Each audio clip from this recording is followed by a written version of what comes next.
Good morning student. कल हमने पढ़ा था न्यूटन की गति का दूसरा नियम। तो न्यूटन की गति का जो दूसरा नियम है उसके क्या क्या एग्जाम्पल हैं वो हम पढ़ेंगे। तो न्यूटन की गति का जो द्वितीय नियम है दैनिक जीवन में इसके क्या क्या उपयोग हैं। इसके जो उपयोग हैं, क्रिकेट खिलाड़ी बॉल को लपकते समय हाथ को पीछे की तरफ लेकर जाता है। जो क्रिकेट खिलाड़ी होते हैं, क्रिकेट खेलने वाले होते हैं, वो बॉल को पकड़ने के बाद हाथ अपने कहाँ की तरफ लेके जाते हैं, पीछे की तरफ लेके जाते हैं, क्योंकि बॉल लपकने यानी लपकते समय जब बॉल आती है, जब आपकी बॉल आती है, क्रिकेट का जो खिलाड़ी होता है, प्लेयर होता है, उसको कैच करने के लिए पकड़ता है, तो पकड़ने के बाद हाथ पीछे की तरफ ले गया, तो जो बॉल आती है उसकी गति के साथ उसका मास भी होता है, उसकी गति के साथ मास उसके अंदर इंक्लूड होता है, जिसके कारण उसके अंदर क्या होता है, संवेग होता है। तो संवेग होता है तो उसके वेग को शून्य करने के लिए उसको क्या चाहिए, टाइम चाहिए। उसके वेग को शून्य करने के लिए उसको क्या चाहिए, टाइम चाहिए। तो वेग को शून्य करने के लिए जो कुछ टाइम लेता है, इसलिए वो टाइम लेता है, तो इसलिए हाथ को किसकी तरफ लेके जाता है, पीछे की तरफ लेके जाता है। ये आपका क्या है, एक इसका एग्जाम्पल हो जाएगा। सेकंड क्या है, ऊंची छलांग लगाने वाले जो खिलाड़ी होते हैं, ऊंची लंबी कूद वाले जो खिलाड़ी होते हैं, वो क्या करते हैं, उसके आगे बालू रेत या बुरबरी मिट्टी डाल दी जाती है। वह ऐसा क्यों करते हैं, ऐसा इसलिए किया जाता है क्योंकि जो ऊंची छलांग लगाने वाले खिलाड़ी होते हैं वो छलांग के बाद जब आगे जाते हैं तो गिरने वाले होते हैं, तो गिरते समय उनको क्या चाहिए, तो थोड़ा सा टाइम चाहिए। तो टाइम के अनुसार वो क्या करते हैं, थोड़ा सा टाइम बढ़ा देंगे, तो बढ़ाने के बाद गिरने के बाद उनका बल क्या हो जाएगा, कम हो जाएगा, बल में कमी हो जाएगी, जिसके कारण चोट का खतरा कम रहता है। तो छलांग के बाद गिरने वाले खिलाड़ी को थोड़ा समय बढ़ाने के लिए, जिसके कारण संवेग में परिवर्तन की दर तथा बल कम हो सके, इसके कारण वो जिससे चोट का खतरा क्या होता है,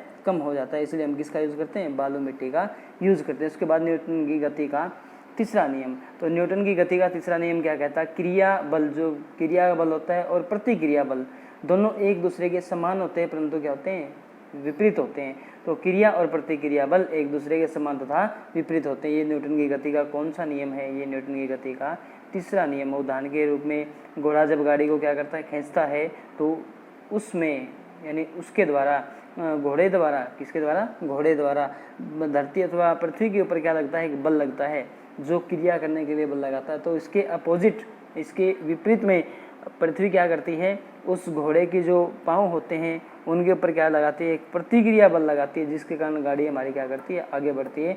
तो जब घोड़ा उसके ऊपर एक्शन करता है, मतलब उसके ऊपर क्रिया बल लगाता है, तो धरती उसके अपोजिट में कौन सा बल लगाती है, प्रतिक्रिया बल लगाती है। और क्रिया और प्रतिक्रिया बल एक दूसरे के समान होने के कारण वो क्या करते हैं, एक दूसरे का विरोध करते हैं। विरोध करने के कारण, जिसके कारण गाड़ी क्या करती है, आगे की तरफ चलती है। बंदूक से गोली का निकलना भी इसका क्या है, एग्जाम्पल है। बंदूक से गोली का निकलते समय जब गोली बाहर निकलती है तो बंदूक पीछे की तरफ क्या लगाती है, झटका लगाती है। ये भी आपका न्यूटन की गति का कौन सा नियम है, थर्ड नियम है। उसके बाद है संवेग संरक्षण का नियम। संवेग संरक्षण आपने पढ़ा, लीनियर मोमेंटम जिसको बोलते हैं, संवेग संरक्षण नियम। दो वस्तुओं में के संवेग का योग टकराने से पहले और टकराने के बाद सदैव क्या रहता है, एक समान रहता है, यानी कांस्टेंट रहता है। उसी को क्या बोला जाता है, संवेग संरक्षण का नियम, law of constant linear momentum. तो ये क्या होगा हमारा, तो दो वस्तुओं का द्रव्यमान m1 एंड m2 है, आरंभिक वेग u और अंतिम वेग v है। तो वस्तु जो v a है, a द्वारा b पर लगाएगा बल क्या होगा, FAB हो जाएगा, जबकि b द्वारा वस्तु a पर लगाएगा बल, इसका अपोजिट हो जाएगा, FBA हो जाएगा। तो वस्तु का साथ साथ क्या है, a वस्तु का अंतिम व प्रारंभिक वेग VA तथा UA हो जाएगा, b वस्तु का अंतिम और प्रारंभिक वेग आपका क्या हो जाएगा, VB एंड UB हो जाएगा। तो वस्तु A द्वारा संवेग में परिवर्तन की दर यानी FAB कितना बल लगेगा, VA minus UA divide by T into mass MA। तो वेग में परिवर्तन की दर MA होता है, the rate of change of velocity is called acceleration. तो यानी वेग में परिवर्तन की दर V minus U by T into MA, मास हो गया, द्रव्यमान हो गया, द्रव्यमान इंटू त्वरण किसके बराबर होता है, फोर्स के बराबर होता है। तो B द्वारा संवेग में परिवर्तन की दर क्या हो जाएगी, FBA, B द्वारा यानी BA VB minus UB divide by T into MB। तो तीसरे नियम के अनुसार action and reaction equal and opposite, यानी क्रिया और प्रतिक्रिया बल एक दूसरे के क्या होते हैं, बराबर होते हैं लेकिन विपरीत होते हैं। तो FAB is equal to minus FBA। तो FAB की वैल्यू मैंने पुट कर दी MB VB minus MB UB divide by T equal to minus MAVA minus MAUA divide by T, यहाँ से T से T आपका क्या हो जाएगा, कैंसिल आउट हो जाएगा।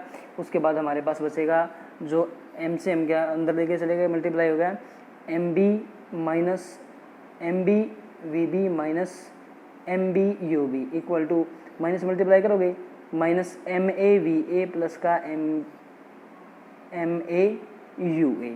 तो अब इसको इस साइड ले आओ, इसको इस साइड ले आओ, जो माइनस के हैं इस साइड आ जाएगा, ये माइनस के इस साइड आगे प्लस का हो जाएगा, तो ये भी प्लस का हो जाएगा MBVB प्लस का, यहाँ से जो आपका MAVA साइड आएगा तो MAVA प्लस का हो जाएगा MBVB प्लस का MAVA, यहाँ से MBUB माइनस का था इस साइड जाएगा प्लस का हो जाएगा, तो MBUB प्लस का MAVA, यानी टकराने के बाद और टकराने से पहले दोनों संवेग हमारे क्या हैं, बराबर हैं यानी इक्वल हैं। इसको क्या बोलते हैं, संवेग संरक्षण का नियम। तो इसका उपयोग हम कहाँ करते हैं, जो रॉकेट लॉन्च करते हैं यानी रॉकेट को छोड़ने में इसका हम क्या करते हैं, उपयोग करते हैं। ठीक, इसी के साथ आपका लेसन क्या होता है, कंप्लीट होता है। तो अच्छी तरीके से इसको करेंगे। Thank you.